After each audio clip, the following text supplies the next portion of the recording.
पिताजी, तुम्हारी बुद्धि सिटी आई गई। अब तुम राज चलाने के लायक नहीं रहे। तुम्हारी हरी हरी घास पर सफेद हुई है। पिताजी, जो तुम्हारे सर पे मुकुट है मेरे सर पे रख दो। ऐसा नहीं, सैनिकों पकड़ो इसे, बंदी बना लो।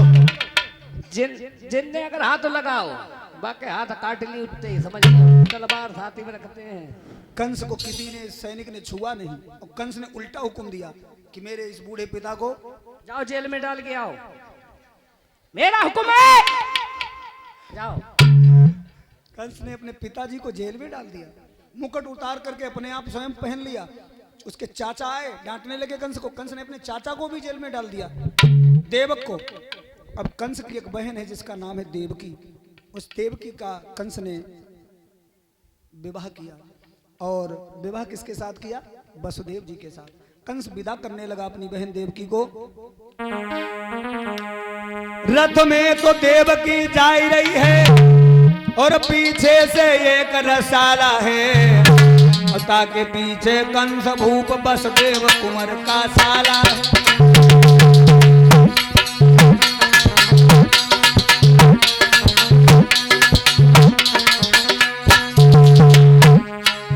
उसी समय आकाशवाणी हुई क्या?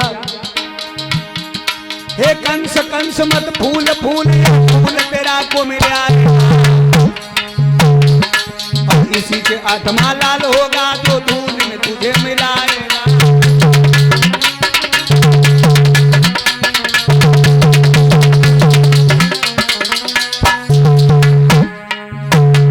जिस बहन देवकी को तू इतनी शाही से पहुंचा,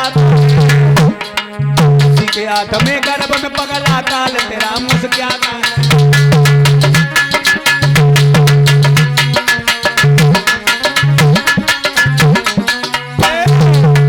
कंस ने अपनी बहन को रथ से नीचे पटक दिया, लेकर के तलवार मारने दौड़ा। वसुदेव ने आकर के कलाई को पकड़ लिया। राजन, मेरी पत्नी को क्यों मार रहे हो? कंस ने कहा, वसुदेव, इसके 8वें गर्भ से मेरा काल पैदा होगा, मैं इसे मार डालूंगा। वसुदेव ने कहा, इसकी संतानों से भय है। इससे क्या भय है आपको? मैं तुम्हें वचन देता हूं, जो भी इसके द्वारा संतानें पैदा होंगी मैं तुम्हें देता जाऊंगा। चाहे तो उन्हें मार डालना या फिर उन्हें छोड़ देना, आपकी मर्जी। अब हम जाएं अपने घर। कंस ने कहा, अपने घर नहीं। सैनिकों, वसुदेव और देवकी के हाथों में हथकड़ी, पैरों में बेड़ियां डाल दो, जेल में भेजो। डबल ताला लगा देना, पहरेदारों को नियुक्त कर दिया। धीरे धीरे समय गुजरता चला गया और भाइयों देवकी और वसुदेव क्रियाशील रहे, और समय के अनुसार 1 वर्ष के अंतराल में एक बालक ने जन्म लिया। देवकी ने उस बच्चे का नाम रखा कीर्तिमान। उस बच्चे को लेकर के वसुदेव आज कंस की सभा में आए और कहा, राजन, ये तुम्हारी बहन देवकी का प्रथम बालक है, आप लीजिए। कंस ने बालक को गोद में लिया। बालक थोड़ा हंस गया, कंस उस हंसी में फंस गया। कहा, वसुदेव, ये तो पहला बालक है, इससे मेरा क्या विरोध, इससे मेरा क्या बैर, इसे आप ले जाओ, और मेरा तो काल होगा 8वां। जाओ जाओ। वसुदेव जी लाला को लेकर के जेल में आए, देवकी को गोद में दिया। देवकी आज बहुत खुश है, मेरो भैया बड़ो दयालु, मेरे भैया ने मेरो बालक छोड़ दो, बड़ा खुश हो गई। परंतु संत नारद को चैन ना पड़ा। बाबा बीणाधारी 8 पंखुड़ियों का कमल पुष्प लेकर के कंस की सभा में पधारे। बोले, गिन के बताओ कितनी है? 1 2 3 4 5 6 7 8। बोले, जरा उल्टा गिनो। बोले, 1 2 3 4 5 6 7 8। बोले, बताओ पहली कौन सी है? तो कहा, इसमें ये भी पहली, ये भी 8वीं, सभी 8वीं, सभी पहली। मूर्ख और शंख ये दूसरे फूंकन से बजत। कंस का दिमाग घूम गया। बाबा, मैंने जो छोड़ दिया वो 8वां था। नारद जी ने कहा, यही तो हम तुम्हें बताने आए थे। और कंस जो था ये आग बबूला हो गया। देवकी के पास में जेल में गया, कहने लगा, देवकी, ये बालक 8वां है, मुझे लाओ। देवकी कह लगी, भैया कैसे पागल हुई, वो जो तो मेरा प्रथम बालक है। भाइयों, छीन लिया। और देवकी बहन के सामने एक पत्थर की शिला पड़ी थी। कंस ने चरण पकड़ा और उस शिला पर जैसे मारा है उस जीवित बच्चे को, तो उसके महाराज सर को फटने में देर नहीं लगी। उसके खून के छींटे दीवार पर जाकर के लग गए। महाराज मांस का लोथड़ा था, वो महाराज पूरे जेल में बिखर गया।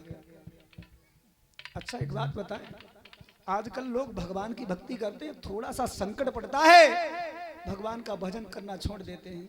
बोले इससे तो बढ़िया हम ना मंत्र ले थे, ना गुरु बनाए थे, जो मन में उतरा सोई खाई लेते रहे। और जब से हम भक्ति करने लगे तब से हम ज्यादा कष्ट में आई गए, हम ना भजन अजन करें को।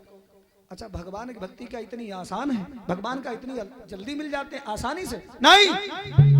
जरा देवकी को पूछो, माता को बच्चे को जन्म देने में कितनी पीड़ा होती है, और बच्चा का जब मुख देख लेती है तो बच्चे के बिना माता रह नहीं पाती।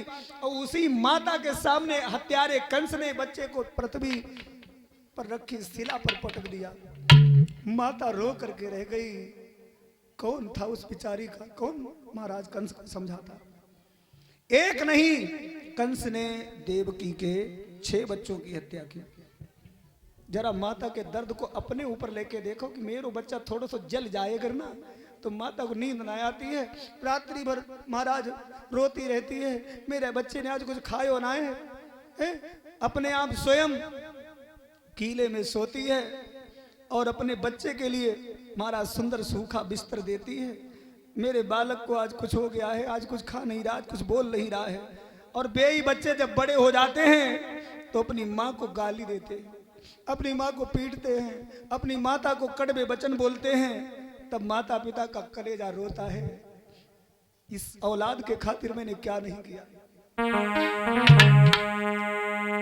कि औलाद के खातिर इंसान फिरता है मारा मारा, उसे वक्त भला क्या मारे जिसको औलाद ने मारा। उसे वक्त भला क्या मारे जिसको औलाद ने मारा।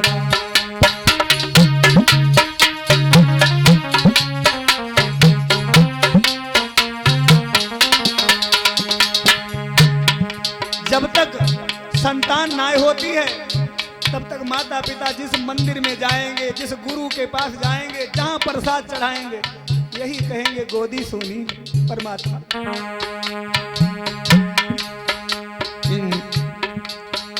औलाद के खातिर इंसान फिरता है मारा मारा,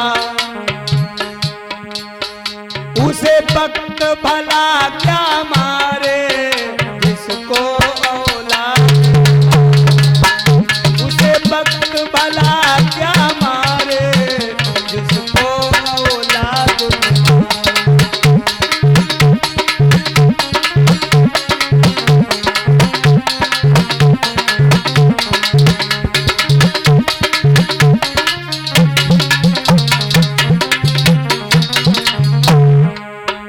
जिसकी खुशियों की खातिर रातों की नींद गवाई,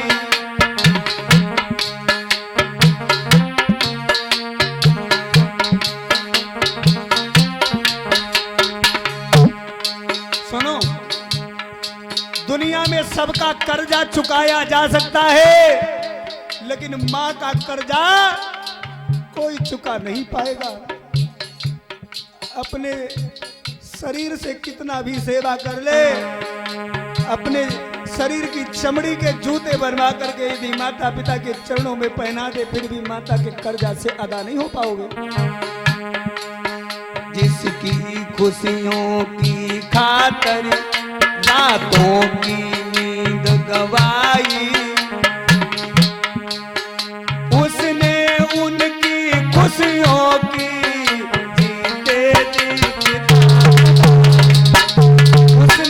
उनकी खुशियों की चिता जला।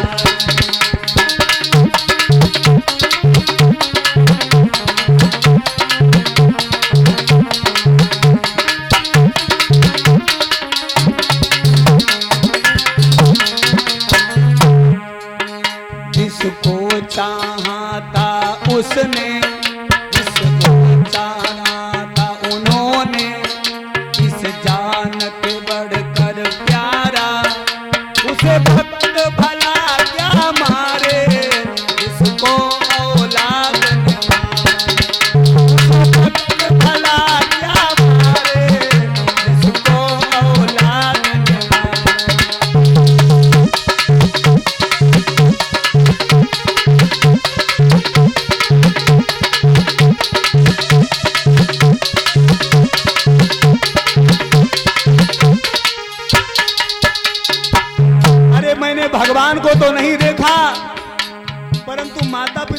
देखा है?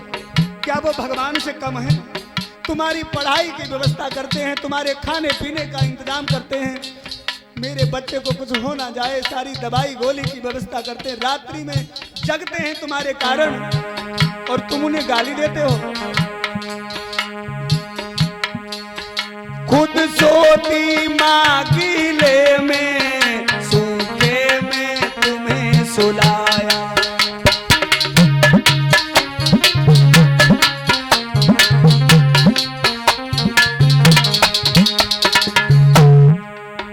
खाती थी बाद में पहले, हाथों से तुझे खिलाया। जरा याद करो, जब तुम खा नहीं पाते थे तो माता अपनी गोदी में बिठा करके छोटा सा कौरा बना के लल्ला के मुंह में रख देती थी, मेरा बेटा खाए लेते। आज वो माता बूढ़ी हो गई तो रोटी नहीं दे रहे हो। खाती थी बाद में पहले, हाथों से तुझे खिलाया। अब बोझ समझ कर उनसे पाना चाहे छुटकारा। अब बोझ समझ कर उनसे पाना चाहे छुटकारा।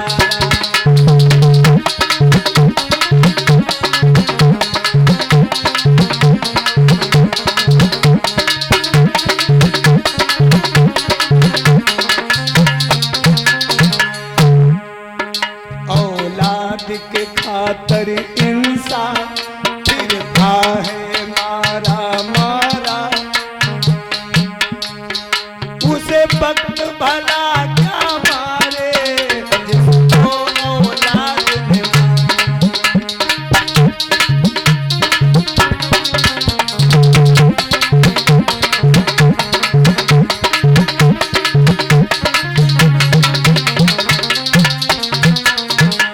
हम कथा करने जाते हैं तो कोई कोई गांव में बड़े बूढ़े हमारे पास आते हैं, गुरुजी हमारे लल्ला को समझा दियो, हमें कल गाली दे रहे हो तो बहू ने रोटी ना दी।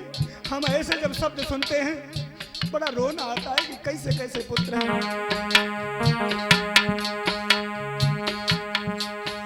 तेरे लिए हर एक चौखट पर जिसने है शीश झुकाया। तेरे लिए हर एक चौखट पर जिसने है शीश झुकाया। तेरी हर एक खुशी पर ढेरों है प्यार लुटाया। तेरे जीवन को सींचा है, तेरे जीवन को है संवारा। तेरे जीवन को सींचा है, तेरे जीवन को है संवारा। उसे वक्त भला क्या मारे, जिसको औलाद ने मारा। उसे वक्त भला क्या मारे, जिसको औलाद ने मारा।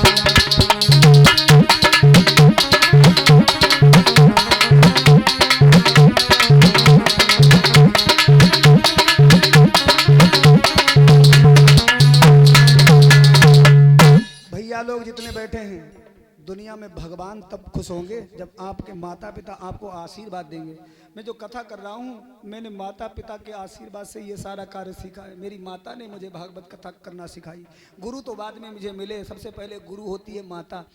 हैं, बचपन में माता ने ही मुझे राम कथा के बारे में समझाया, बेटा ऐसे से राम हुए, ऐसे कन्हैया हुए, ऐसे ऐसे लीलाएं करी, ऐसे माखन चोरी हुई। हैं, ये सारी कथा बचपन से माँ ने मेरे अंदर भरी और धीरे धीरे मुझे उसके प्रति प्रेम हो गया, रुचि हो गई। तो माता तो सबसे बड़ी गुरु है। और एक बात बताएं, जो घर में बहुएं आती हैं ना, ये अलग कर देती हैं, अपने पति को अलग कर देती हैं, अपनी मैया के पास नहीं रहने देती।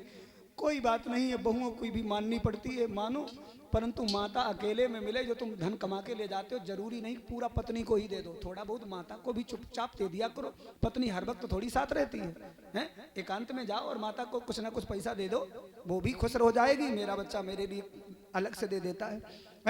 तो ऐसा करोगे ना तो माँ की दुआ तुम्हें मिलेगी, और वो दुआ तुम्हारी सबसे बड़ी ताकत होगी, और समाज में तुम हर मंजिल को पा जाओगे, हर मुकाबला जीत जाओगे। इसलिए कथा पर आ जाइए। देवकी बिचारी रो करके रह गई, क्या करूं। अब जब आया 7वां गर्भ देवकी के उदर में,